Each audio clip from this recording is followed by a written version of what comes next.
And gentlemen, good day and welcome to the Q3 and 9 months FY26 earnings conference call for Windlas Biotech Limited. As a reminder, all participant lines will be in the listen-only mode, and there will be an opportunity for you to ask questions after the presentation concludes.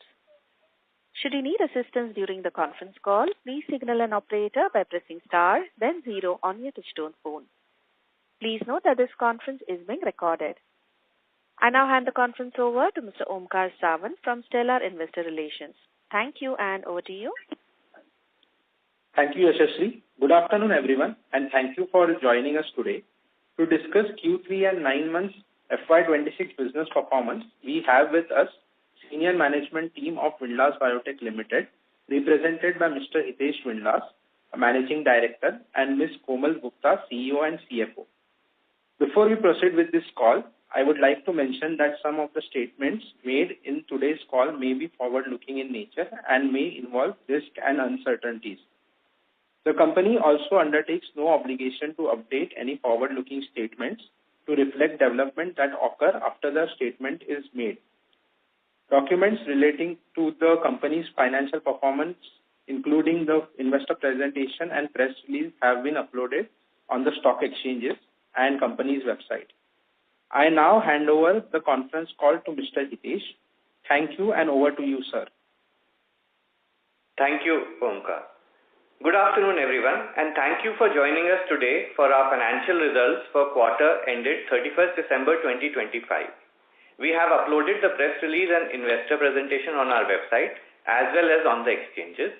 I hope that everyone must have gotten an opportunity to go through it. Initially, I would like to discuss the outlook and way forward for Windlas Biotech, followed by financial highlights for Q3 and 9 months of the company, which will be shared by our CEO and CFO, Ms. Komal Gupta. India's healthcare budget has crossed rupees 1 lakh crore, signaling stronger support for health infrastructure and affordable treatments. Chronic and subchronic therapeutic segments are expanding rapidly due to lifestyle shifts, dietary changes, and rising medicine consumption.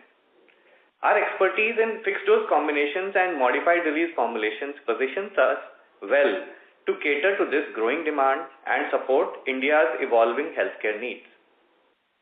The Indian pharma market grew 11.8% YOY in Q3 FY26 with volume growth of 1.6%.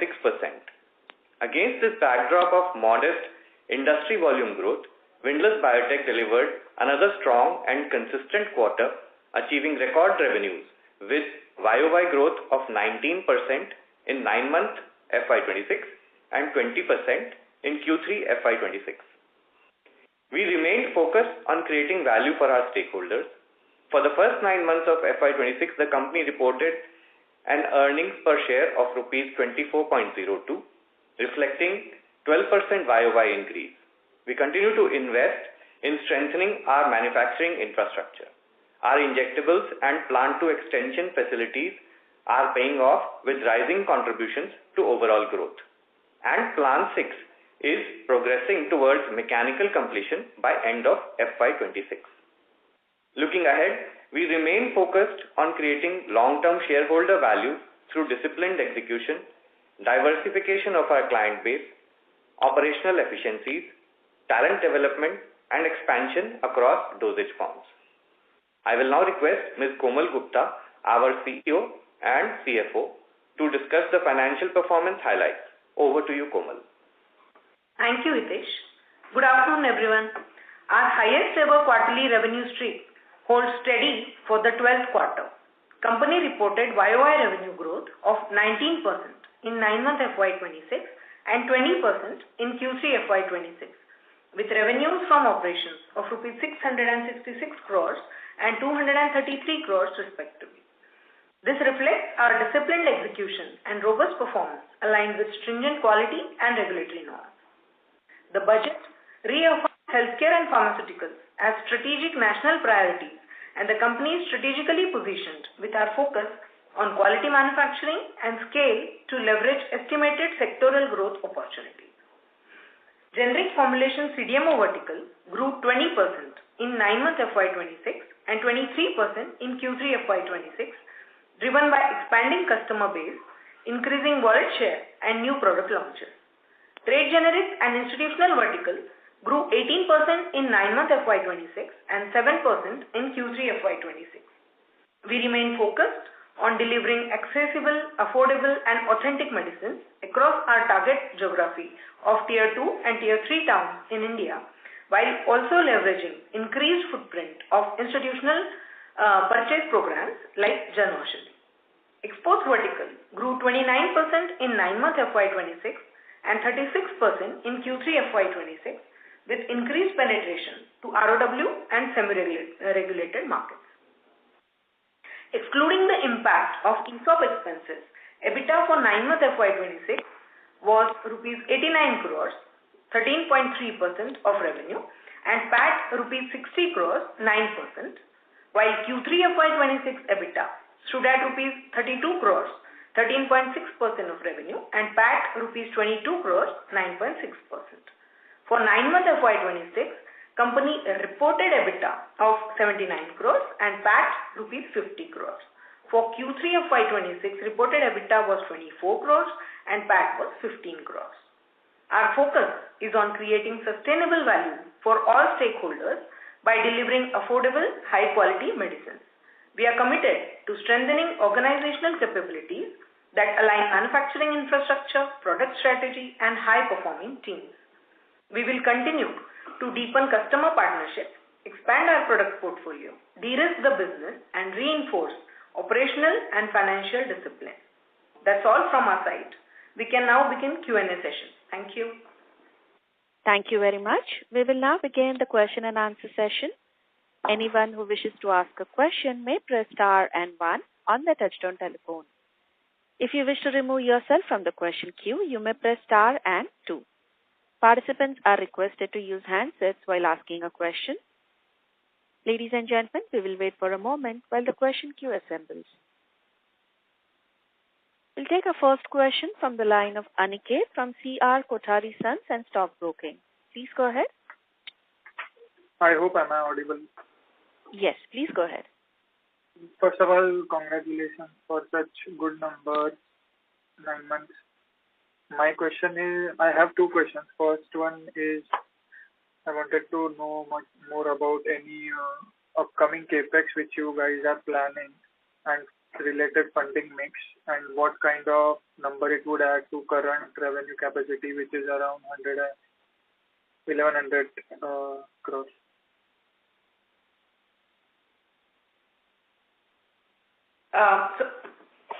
Thank you, Aniket. In terms of capex, our plant 6, as you are aware, we are about to complete plant 6. Mechanical completion is expected to be completed by end of FY26, on which the expected capex is about 50 to 60 crores. Most of it is already incurred. In coming period, about 10 odd crores should get added. So other than that, the maintenance capex of about 15 crores continues. So this is with this we would reach 1000 CR revenue capacity from all the plants, excluding injectables. And from injectables, we are talking about 100 crores additional. Having said that, there is also upside possibility through efficiencies like we have worked in past. So these are the known capex right now.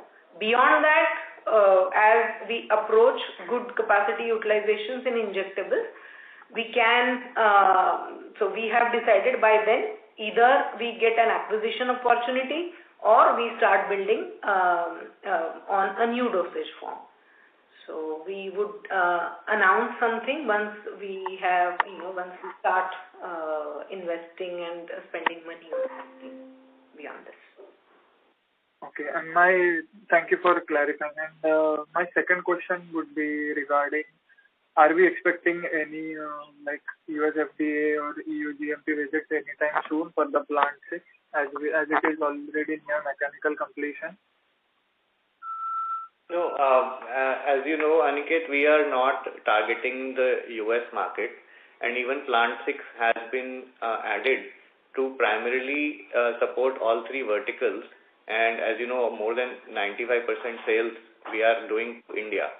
So the utilization of plant 6 will also be more focused towards India, and then it will gradually support the other verticals also. So we are not looking at USA or Europe for plant 6. Okay, thank you so much for clarifying, sir. I'll join back to the queue. Thank you. Ladies and gentlemen, in order to ensure that management is able to answer queries from all participants, we request you to restrict to 2 questions at a time, please. You may join back the queue for follow-up questions. We'll take our next question from the line of Dhwanil Desai from Turtle Capital. Please go ahead. Hi, good afternoon, everyone, and congratulations for very good execution and very good numbers. So my first question is, on the trade generic side, I understand we can't look at this from a, QOQ perspective. Maybe more importantly, 9-month basis also, it's growing at 18%. But, we are in that 45-50 crore range for last few quarters. So, do you think we need to have a slightly different playbook to continue to grow at 25-30% from here on? What are your thoughts on that, and how do you look at this segment, for next couple of years,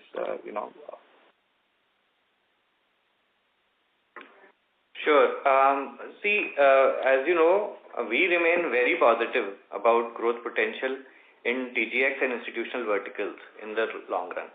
This is driven by, several things: macroeconomic factors, the patient level economics, because the savings that a patient gets, when he buys trade generic products, and Windlas's own strategy, which we have talked about as authentic, affordable, accessible. So AAA kind of a strategy. And I believe that growth in this vertical is, driven by geographic expansion, adding more products, portfolio expansion, and addition of new institutional accounts with a strongly aligned sales force. So we continue to consistently work on these fundamentals and chase our growth aspirations for this vertical. Okay, got it. Second question is, I think we have done very well on the CDMO and export side. So 2 parts to that question. One, injectable, you said that, it's been helping us in growing this segment, So, how should we look at it? Should the utilization continue to improve, and hence the CDMO growth should be, slightly higher than 14-15% that we have been doing? And on export side, post, approval from, Philippines, how should we look at, export growth going forward? So Dhwanil, as you're aware, we refrain ourselves from giving future guidance, either overall revenue-wise or bottom line-wise or even, vertical-wise breakup. But we continue to stay positive on all 3 verticals, and we see that there is growth opportunity in all of them, and we want to continue to focus on our efforts to open more horizons and to ensure better execution, and that is where we want to leave it. The results, we believe, must follow. Just one request, ma'am. I understand you don't want to give any quantitative guidance, but at least qualitative color on some of these things would be really helpful in, getting better understanding. That's the only request I have. Thank you, and wish you all the best. Yeah. Thank you. Go ahead, ma'am. Yeah. In terms of qualitative color, so there are few things, Dhwanil, that we cannot say because of the competitive reasons. And then there are others that we are working on, which we don't want to unnecessarily confuse our investors by mentioning them until we see the results coming in. Because, honestly, there are several factors in exports that we are working on, but the kind of results that we get are binary or, time taking in that. So we might be at 70% and then we get to know this is not working out. And then there are others which we don't expect and they happen earlier than expected. and in terms of exports. And in CDMO, we have been mentioning that we continue to work on the long-term growth strategy where we want to continue to increase our customers. We want to continue to increase the product portfolio. We want to look at the pipeline products and spend money there. And we want to increase our business development teams to be able to execute much better. So we continue to do that. And the results might vary in a vertical or in a short period or in a quarter, but we continue to strongly work on the long-term picture, and we want to continue to focus on all the growth drivers, the ones that we have been mentioning even since before IPO. So that continues. Got it, ma'am. Thank you. Thank you. We'll take our next question from the line of Gautam Gosar from Monarch AIF. Please go ahead. Hi, sir. Thank you for the opportunity and congratulations on good set of numbers. Sir, my first question is on the CDMO business. So I think this quarter we saw a strong growth in the CDMO business. So I just wanted to break down this growth. So can you help us understand the volume growth for the quarter as well as 9 months? And majorly, was this growth driven by higher contribution from the injectable business, or was it completely volume driven? So, thank you, Gautam. One thing that we can share, Gautam, is that most of our growth comes from volume, right? Because we are a cost-plus business and, API prices are not increasing. So the growth is primarily, volume-oriented. And for sure, there is improved contribution from our injectable facility as well as from our plant 2, which extension, which we commissioned in the, late last year. So definitely those actions that we had taken, the investments that we had made are lining up in the right direction. So this is something that we can share. In terms of, numbers and all those, as you know, we have remained, we have chosen not to give breakups on those because that tends to confuse rather than clarify a picture. So. Okay, but any number on the volume growth per se in this quarter? Yeah, volume growth has been more than it was in the earlier in H1. That is true. So, and volume growth is more than the revenue value growth. Okay. And my second question is on the plant 6. So you said that the mechanical completion will get by FY26. From when can we expect the commercial operations of this plant and when the revenue flow will start from this plant? See, like we did in plant 2 extension, we will start taking some benefit through in between fixes in terms of using the machinery required until we are clearly completely able to use 100% of plant 6. There can be partial contribution already, it can start coming in through various ways. But, net in first half of FY27, we should be ready to also do the commercialization. Exactly when is what we are, figuring out. Yeah. Okay. Of course, we are always pushing for earliest rather than later, but the stages are mechanical completion and then quality systems validation, and then finally customer audits. So all those 3 stages have to go for every new facility. And we are trying our best to ensure that does not become any constraint to our growth. So that we would ensure. Understood. Fair. And last question, just a bookkeeping question. What would be our net cash position as of 9 months? I'm sorry, can you repeat cash the question? Flow generation, because the balance sheet is not audited in limited review, we want to refrain from mentioning those numbers, but there is improvement versus H1. Okay. Thank you and all the best. Thank you. Thank you. Next question is from the line of Avnish Burman from Vicaria Change LLP. Please go ahead. Yeah, hi. Hi, Hitesh. Hi, Komal. Thanks for taking my question and congrats on a good set of numbers. My first question is on, if you look at the IPM growth, December has been kind of a turning month. I mean, we saw a very strong value and volume growth in December. Can you qualitatively give your sense about why did that happen? And the volume growth, is it possible to split that into chronic versus acute? I think, first of all, thank you, Avnish. I think that, in fact, in our side, we have been thinking why the industry volume growth has been so muted, right?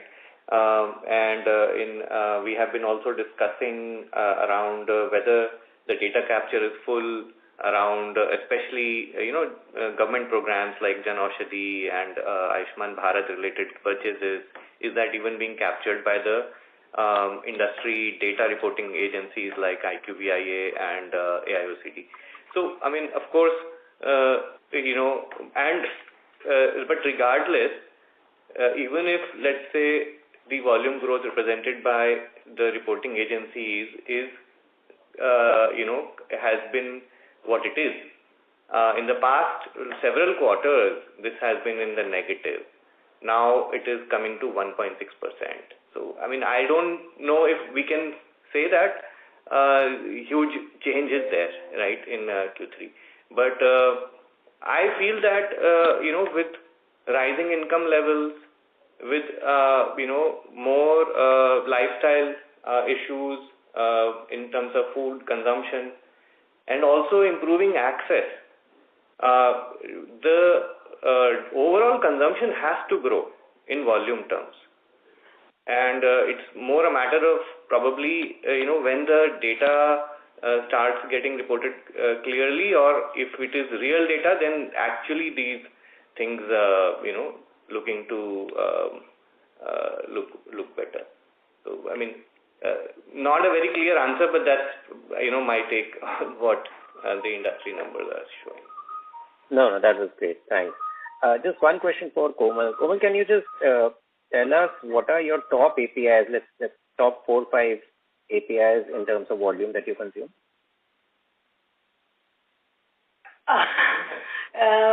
Giving away names of APIs would be difficult, but we can say that top 5 or in fact top 10 contribution overall in our purchases would not be more than 5%.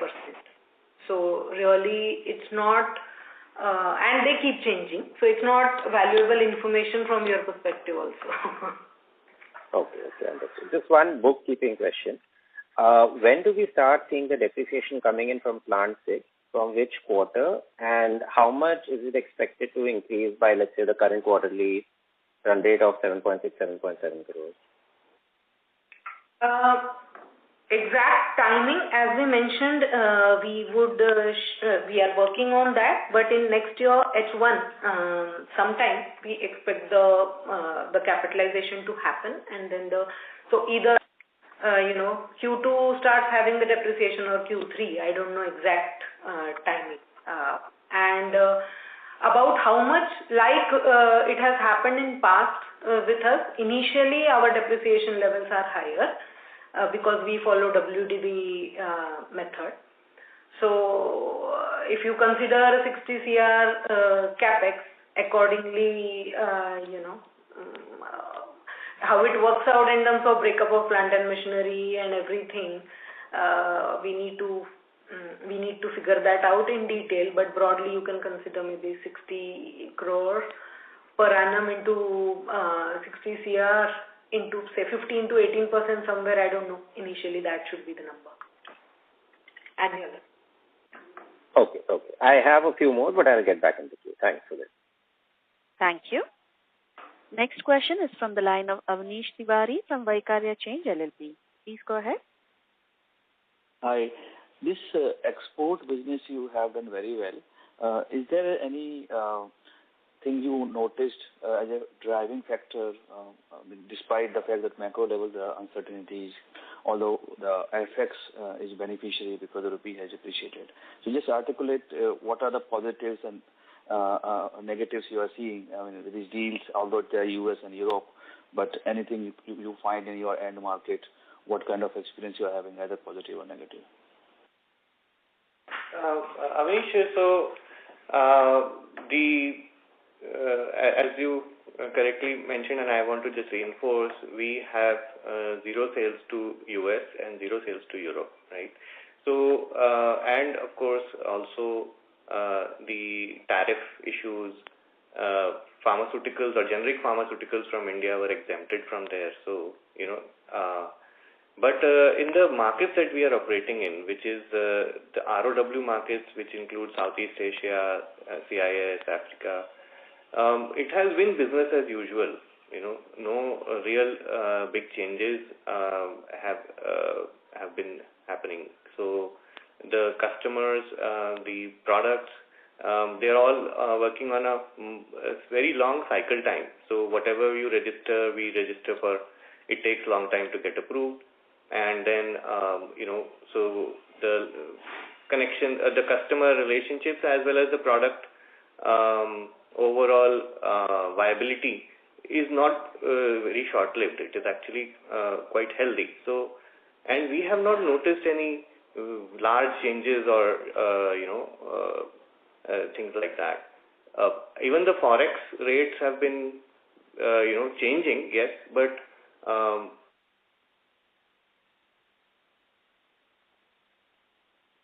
are cost plus in exports also. So we have not seen much impact. Export clients also don't go after immediate revisions of POs and things like that. They are quarterly based kind of orders and things like that. So nothing very consequential to really talk about. Yeah, and in fact the positive results coming in are result of a few factors that we explained 2.5 years back, like getting South Africa or audit clearance, or having one customer there, and things like these. So this is part of one of the few successes against a lot of efforts that have been going in. Great. The second question I had was that the growth you are seeing in CDMO space, which is much higher than the industry volume growth of your end market. What is driving that lately, especially? Is it that high-end specialty kind of drugs these are outsourcing, or is it mostly they are moving into more high-end and they're outsourcing more into the lower-end side, and with this whole Schedule M compliance, you stand to gain because you are a better quality manufacturer? Or something else you want to point out? So I think, Avnish, it's a combination of the things that you mentioned. Schedule M compliance, better delivery, on-time delivery to customers, greater business development team and alignment of that team, motivation of that team, and our execution on supply chain, manufacturing lead times. So it's a combination of all these things, and so hard to break it up into any of these, but for sure what I can say is that the alignment of all these factors has to is what we try to push for. And typically outsourcing is at the low-end medicines, or the high-end medicine also you are seeing some outsourcing to you from these marketing companies? We think it has always been both low and high end. We don't think that there is a change in the pattern, but at least the top 4 or 5 CDMO players have always been getting a combination of very complex and difficult to crack drugs, as well as a few just volume products. We, from our side, we like to have more complex ones in comparison to the simpler ones. Okay, but there is no change in mix you are observing, let's say 9-month 26 versus 9-month 25, in terms of mix of these medicines, in terms of complex versus the less complex ones? So product mix keeps changing actually, but it is less to do with how CDMO players are able to get the business from them instead of how they have changed their outsourcing pattern is what we are saying. Okay, it's up to your capabilities rather than their decision to decide the mix. Right. Yeah. Okay, great. Thank you. Thank you. Ladies and gentlemen, we request you to restrict to 2 questions at a time, please. The next question is from the line of Deepak Kumar from Kalyan Family Office. Please go ahead. Hello. Yeah, congratulations on the wonderful result and thank you for the timing for the question. So just one thing, of course, the management is mentioning that you should have a more of a longish term picture. On the trade generics front, I just want to ask, of course, growth was a bit muted in trade generics in this quarter. So what were the reasons for that?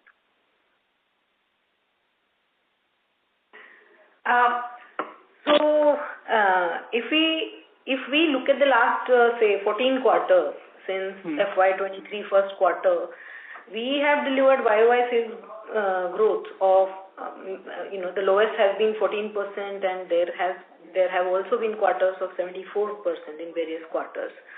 And, as we mentioned that these quarterly variations are incidental and there is also a portion of institutional orders being lumpy in nature. So, but net, we continue to be optimistic about this vertical and we believe that we are advantageously positioned in the marketplace. So not strategic or, a change, so to say, in long term. Okay. And also in the cash, of course, the balance sheet is under limited review. But I presume the cash conversion cycle overall lies around the same range, like 14 to 15 days around which you operate. Not mentioning the exact number, but there's no negative change, no negative surprise by December. Okay, got it. Thank you. I will rejoin in the queue. Thank you. Next question is from Vilay Rai from Kamaya Kya Wealth Management. Please go ahead. Congratulations, sir, on a great set of results. Sir, can you share some qualitative insights on how scheduled implementations are panning out? Although these are early days, but have we seen more inquiries from pharma players? And how do we see the consolidation of industry going in the future? Yeah, sure. As you know, the new Schedule M was published almost 5 years ago. And even when we were coming to IPO, we were talking about it having a big impact on the industry. And the government has also had a very strong enforcement of the Schedule M. So, all the companies above, I think 200 crore or 250 crore revenue were supposed to, follow it already. And then the smaller enterprises were asking for increase in time to give them more time to comply. But even this, I think this last quarter was probably, I think maybe even October or some December time frame, no more extensions were granted. Now everybody is expected to comply. So the government is very serious, the regulator is very serious. A lot of inspections have been done, some plants have been given observations and closures have also happened. In the overall scheme of things, if you see, just from the perspective of how many CMOs are needed to really handle this market, it's certainly not 13,000 plus, right? There is no reason for the CMO industry to stay at this kind of a fragmented level. But what is required to actually excel is not just capital also. Even if one is able to manage the availability of capital, you have to have the talent pool, you have to have the know-how, and this is where having strong multinational clients has benefited Windlas, because these clients have been working with us, doing audits. We get almost 70 to 80 audits a year. So almost every week, 1 or 2 audits are going on. So the compliance level automatically improves as a result of the.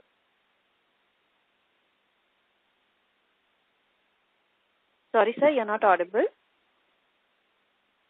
Are you able to hear me now? Yes, sir. Please go ahead. So I was just saying that so Schedule M compliance is not just about capital, access to capital. It is about know-how. It is about talent, and it is about systems. How do we maintain whatever even if you achieve it once, then how do you stay compliant? It is an overall organizational capability building, and that is something that at least we are focusing on. Just a follow-up on that, with this stringent regulation, do you feel that will we see a greater consolidation of industry in next 2-3 years, where smaller players will give in, there will be more shutdowns, and players like you will come and cater to this market?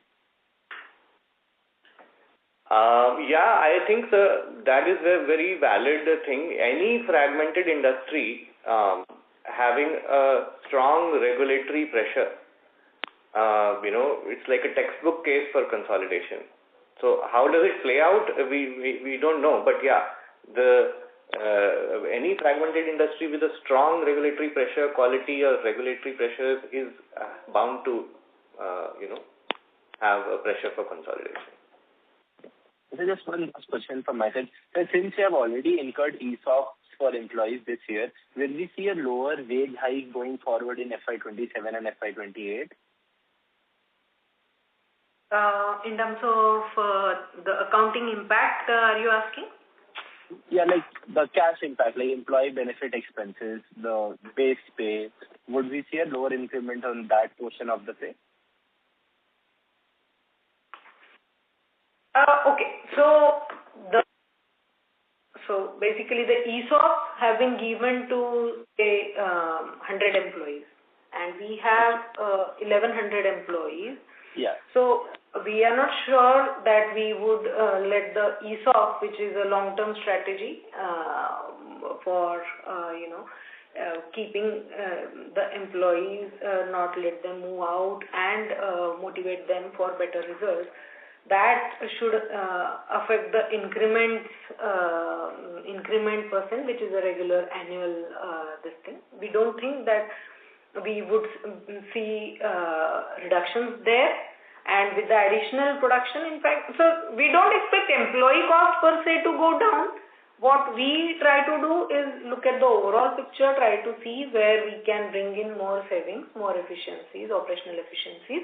That we continue to do, and that is why, even after, so the total ESOP increase is not really reflected in the overall EBITDA reduction for the. Ma'am, you're not audible. Okay. Thank you. We'll take our next question from the line of Samarth Nagpal from Suranu Family Office. Please go ahead. Hi, Tej, Komal. Congrats on a very stable set. I have only one question. So I think earlier we had a strategy or a long-term aspiration to grow our different verticals by 2x, 3x, and 4x. So looking at Windlas, we would hopefully be doing 1,000 CR by next financial year. So what is the long-term strategy if we look at 3 to 5 years down the line, or something we have on that front? So there is long-term strategy internally. We just stopped giving that outside the organization. So we continue to strive to have a very strong internal growth strategies for. Okay. So just deliberating on that, I mean, would we be looking at a faster pace of growth also after we do 1,000 crores, and what's the aspiration? Some color on that if you are able to provide, otherwise it's perfectly okay. Yeah, we would rather try to surprise you pleasantly. That is the intent, and that is the effort, is what I can tell you. How we are able to execute depends. Okay, so that's it from my end. Thank you. Yeah. Thank you. Next question is from Ankit Gupta from Bamboo Capital. Please go ahead. Thanks for the opportunity. If you can, we are also looking at expanding the injectable plant. We are looking to put more floors on our existing injectable plant. So, we are earlier deliberating that we might do that by end of this financial year or starting next year. So, any updates on that? No, actually, so what we had said was that, capacity expansion will follow the business needs, right? As we see utilization and as we see, need for expansion, we have the space and we will do that. And I think that it will be the same for even oral solids. That's the way we are doing. And so injectable will also follow similar patterns. Sure. So, given the utilization for injectable has been lower than our expectations, but let's say by end of next financial year, let's say end of FY27, do we expect to ramp up to 70-80% capacity utilization as of now? You have some visibility on that front, or currently it doesn't look like we'll be able to achieve that? So we have some internal thought process and understanding, but the capacity utilization number is a very competitive number, right? Because when you disclose that, your competitors understand how desperate, and your customers also understand how desperate you are for business. So this is something that we have refrained from discussing on earnings calls. Sure. And on the trade generics front, the earlier participant also spoke about it. We see some of our peers who have almost 2.5 times our size. They are also growing at a faster pace than us. So has there been an increase in competitive intensity in this financial year that our rate of growth has reduced? I'm not talking about this quarter. This quarter we grew at 8%, but even overall, given our base is hardly less than 200 crore for the full financial year, and we have grown at 18% for 9 months, but even earlier we used to grow at very high growth rates. So what has been the reason for this lower growth, and how should we look at this segment growth going ahead in FY27-28? So we have been asked in past quarters also that if in industry the other competitors are delivering such a low growth rate in this particular vertical, and what are you doing? How are you delivering a much higher rate? And obviously that keeps changing quarter to quarter, and there have been so honestly what a particular organization is able to deliver depends on several factors for that organization. So I wouldn't really respond to the question of why somebody else is able to deliver a higher percentage in one particular quarter. But we continue, so we have always consistently continued to say that we see huge growth potential in this vertical, and we maintain that, and we strive and want to do everything in our power to be able to execute and deliver good numbers. Yeah. But just, Ankit, I request you to join back the queue, please, as we have other participants. That's a follow-up on what Komal said, so if you can just allow me. So, Komal, over a longer term, let's say over the next 2 to 3 years, can we expect to grow at 25-30% or higher in this segment, given our base is still very small compared to now, before asking this, what my answer is going to be. So I would just fall true to your expectations and say that I would refrain from saying anything about the future, but we will try our best to deliver good numbers. Can we go back to our past growth numbers here? I want to actually, bring back the focus on the fact that, we have delivered 12 consecutive quarters of highest ever revenue. And our, also as a formulator who is manufacturing in CDMO, trade generics and exports, we have also felt and stated also that, an evaluation that is longer term focused and also as a whole is a better evaluation, because it doesn't falls subject to, patterns which are maybe hard to identify the root cause of. Sure. Okay. Thank you. Thank you. Next question is from the line of Kushal Goenka from Mangal Keshav Financials LLP. Please go ahead. Yeah, thank you so much for taking my question. Kushal, can you use your handset mode, please? Your audio is not very clear. Yeah, hello. I'm in the handset mode. Hello. Yeah, please go ahead. Yeah, just a caveat before asking my question. I'm fairly new to this company. So, sir, I was just going through the 25-year journey of the company, so from 2001 to 2025. So we started our plant 1 in 2001, and currently we are about to commission plant 6. So I just want to understand your thinking behind the clock speed of our growth rate. Do you think the 25-year journey seems in a very good path, or do you think that was more of a learning phase? And how would you see, say, the next 5-10 years? And I'm asking you because, for example, if we want to reach, say, a 3,000 to 4,000 crore top-line company, so do you think that the addition of plants and different businesses should be fast, as in the clock speed? And I'll just add my second question to this because I think this is somewhat related. So my second question is, how does the management look at very heavy capex, a high debt, not exactly a high debt, but a good amount of debt, because since we are a debt-free company, and also a big position greater than the cash that we have? Or do we always try to maintain a debt-free company and not look at very heavy capex or acquisition?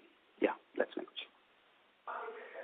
So, in answer to your first question about the long-term trajectory or the arc of Windlas Biotech's birth and growth, right?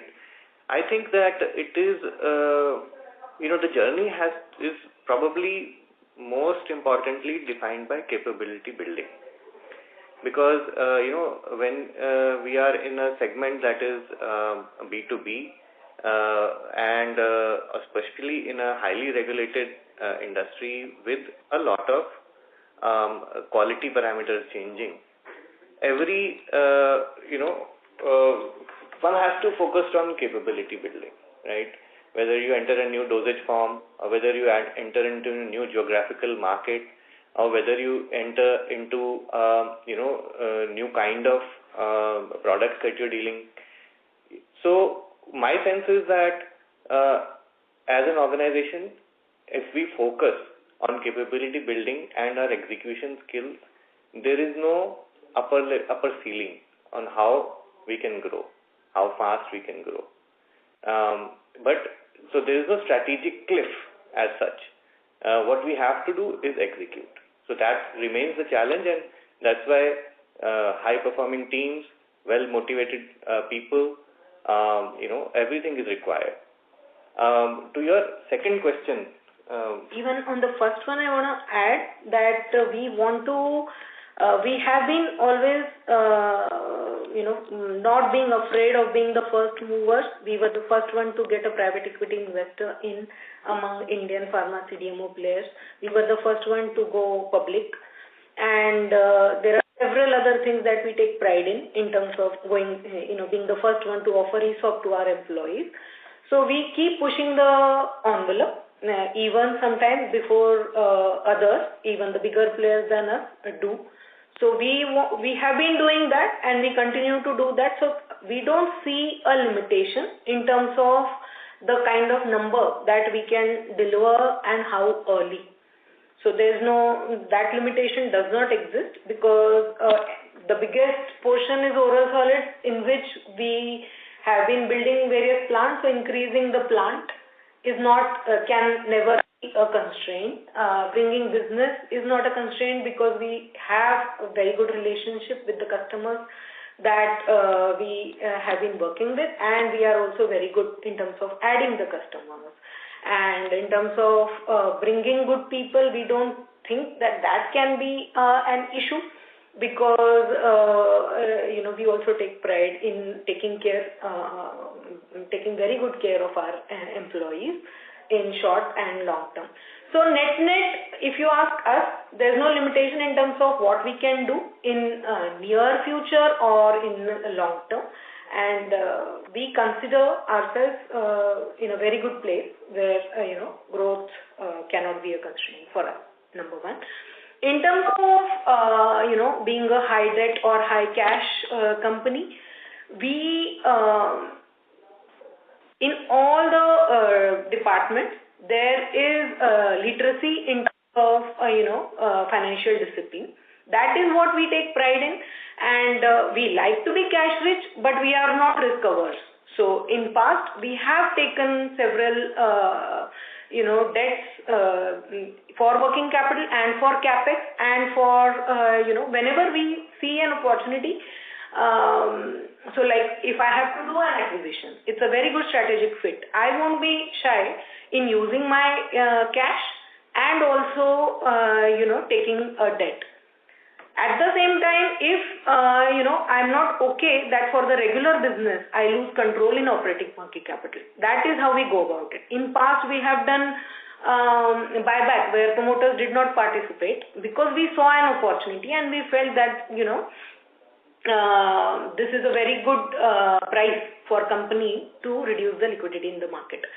So every decision is a separate decision, not looked at wearing the glasses of being very risk averse or being okay losing some financial discipline. There is always this balance that we like to maintain. Okay, just to follow up on the first one. So can we allude that the first 25 years was more like a learning phase, and the economies of learning and compounding effect can be seen in the next 5-10 years, and the clock speed and the rate of growth can increase going forward? So, of course, we would love that, and we are always striving for that, right? We are not setting in, a target of growth and then shying away to exceed it. What I feel is, again, that every company has to evolve from the place they are standing and the situations that exist at that point in time. So some of our competitors who are very large, they made the risk calls of investing, almost close to 1,000 crores at the time they entered into the CDMO business. So, of course, we will also have to evaluate our own trajectories, and going back to what Komal said, the only right way and the only judicious way to build the business is to neither be risk averse and neither be, overly risk taking in terms of being callous about discipline. So we will have to, we will stay balanced, and we will continue to adapt, be flexible, be opportunistic, while staying disciplined and balanced. That's all that we can share. Okay. Thank you so much for the coming process. Thank you. We'll take our next question from the line of Sajal Kapoor from Anti-Fragile Thinking. Please go ahead. Yeah, thanks. Hi, Hitesh and Komal. Appreciate the clarity on separating ESOPs from salary increments while addressing the earlier participant's question. Clearly, they are distinct levers, and not everyone benefits from ESOP scheme. It's only 100 employees. So thank you for clarifying that. I have two questions. Given finite manufacturing and management bandwidth, how are you balancing efforts between onboarding new customers and deepening engagements with the existing ones? That's my first question. So, thank you, Sajal. What we are actually, how we manage it internally is, having two targets for everyone who's part of the business development team. So we have organized them horizontally than vertically. So there are several teams who have only specific existing customers and new customers. And internally, we have regular dashboards being circulated in terms of the number of customers outreached in the existing customer portfolio, and the efforts taken on having new customers onboarded, and the business brought in from those customers. In fact, there is a third category also, the customers which are recently added in the last year. So how how's the mining happening against the new added customers which are comparatively new. And this is aligned with senior level management visits with key clients, which includes visits and discussions by our joint MD, Mr. Manoj Windlas, who looks at handling the key client relationships, even our commercial head, and down the level. There is we are very conscious that this is not just a transaction. There is a relationship building, and based on there is sort of a beat at which each customer is looked at, and different levels of people are making travel visits, concalls, performance review report cards. Some of our customers are initiating performance review report cards on regular basis. So those are also places where we discuss how to smoothen things and how to grow further. So this is very much the regular part of business development, strategy, planning, and execution. Reassuring. Thank you for that. Second question is on trade generics and institutional business, right? I mean, if you look at the long-term CAGR, which is there in the presentation as well as the annual report, it's about 40-41%, which is about 5-year CAGR, right? But the last 3 months, only 7%. 18 months is 9 months is fine at 18%, but last 3 months, what changed so dramatically? Is it just a major institutional order slipping into the next quarter? Please, can you double-click and help us understand the root cause of this significant slowdown in trade generics? So, Sajal, see, one is that, as we mentioned that in the past also there have been slow quarters and there have been strong growth. We have also discussed that from more and more people are jumping into trade generics. So the competitive landscape is also there. And the third aspect is about the lumpiness of institutional business, right? Some tenders get captured within the quarter, some don't. And, of course, our own execution on the ground. So, that sort of set of things is what, we have to play with. There are not many more levers than that, what geographies you operate in, what products, and what client base you're working with. Because it's a large number of SKUs being sold, right? So there is not really something that is further beyond that. So we have to just focus on execution. Yeah. So what I'm hearing is that 40% is an aberration, but so is 7%. What is the more sustainable medium-term CAGR then? I think that, so look, I mean, the way from, if you look at the largest company in this segment, right, Leaford, when they came into market, they had a period of, experimentation. They almost wrapped up and then launched again. And then within 10 years, built it into a 2,000 crore business. So I think that really it's not about whether I can retrospectively attribute a good CAGR to this, Sajalji. It is more about how my, time-to-time actions are and how I reinforce this, strong tempo and culture of building. And of course, there will be always some challenges and we will have to figure out the new challenges. I don't know if I can add any more, commentary on the numbers specifically. Sure. No, that's helpful. Thank you so much and all the very best. Thank you. Thank you. Ladies and gentlemen, we'll take that as the last question for today. I now hand the conference over to the management for closing comments. Over to you. Thank you very much, everyone. Looking forward to seeing you next quarter. Thank you. On behalf of Windlas Biotech Limited, that concludes this conference. Thank you for joining us, and you may now disconnect your lines.